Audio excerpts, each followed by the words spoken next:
ദൈവം നൽകിയ അനുഗ്രഹമാണ് കുടുംബം. മാതാപിതാക്കളാണ് കുടുംബത്തിന്റെ നെടുന്തൂണ്. കുടുംബത്തിന്റെ ഐക്യമാണ് ആ കുടുംബത്തിന്റെ ഉയർച്ച. നിങ്ങൾ ചിന്തിച്ചിട്ടുണ്ടോ, ഈ കുറഞ്ഞ കാലത്തെ ജീവിതം പരസ്പരം വിമർശിച്ചിട്ട് എന്ത് കാര്യം? വിമർശിക്കും തോറും കുടുംബങ്ങളിൽ വാശിയും വൈരാഗ്യവും കൂടി വരുന്നു. തിരിച്ചു വരാത്ത ഈ ലോകത്ത് വിഡ്ഢികളാകാതെയുള്ള ജീവിതം സന്തോഷത്തിലാകണം. ഒരു ദിവസത്തെ ജീവിതം പോയാൽ അത് നഷ്ടം തന്നെയാണ്. പരസ്പരം സ്നേഹമില്ലാത്ത വീടുകളിൽ ഐശ്വര്യമുണ്ടാകില്ല. അനുജൻ, ജ്യേഷ്ഠൻ, പെങ്ങൾ, മാതാപിതാക്കൾ, അതൊക്കെ ഓരോ ബന്ധങ്ങളാണ്. ഒരുമിച്ച് നിന്ന് ഒരു കുടുംബത്തെ എങ്ങനെ ഉയർത്താമെന്നാണ് നമ്മൾ ചിന്തിക്കേണ്ടത്. എല്ലാവരെയും ഒരുമിപ്പിക്കാനുള്ള മനസ്സാണ് ആദ്യം നമുക്ക് വേണ്ടത്. ഒരു വാക്ക് മതിയാകും ഒരു കുടുംബം ചിന്നിച്ചിതറാൻ. അയൽവാസികളുടെ ഇടയിൽ കോമാളി ജീവിതം നയിക്കാൻ, മറ്റുള്ളവരുടെ മുമ്പിൽ ചിരിപ്പിക്കാൻ അവസരം കൊടുക്കാതിരിക്കുക. ഒരു കുടുംബത്തെ ഉന്നതിയിലേക്ക് എത്തിക്കുന്നതും താഴ്ത്തുന്നതും ആ കുടുംബ വ്യക്തികളുടെ സ്വഭാവമനുസരിച്ചായിരിക്കും. നമ്മൾ കുടുംബത്തിലെ വ്യക്തികളെ കുറ്റപ്പെടുത്തുന്നതിന് പകരം സമാധാനിപ്പിക്കുക.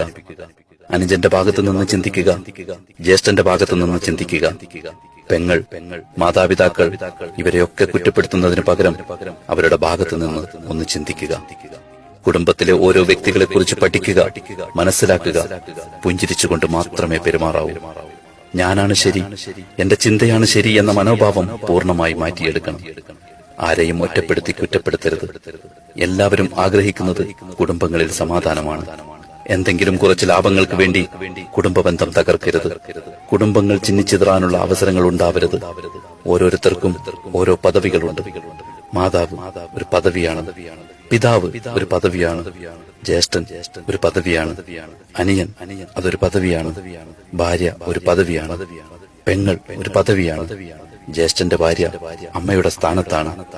മൂത്തവരെ മൂത്തവരായും ഇളയവരെ ഇളയവരായി തന്നെ കാണണം.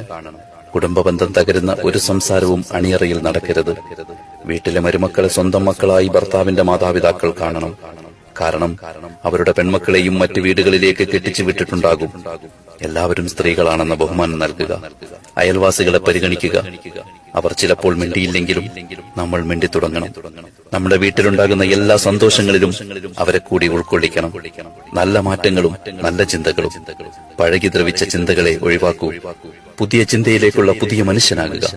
മാറ്റങ്ങൾ ചിന്തയിൽ നിന്നും കടന്നു വരട്ടെ.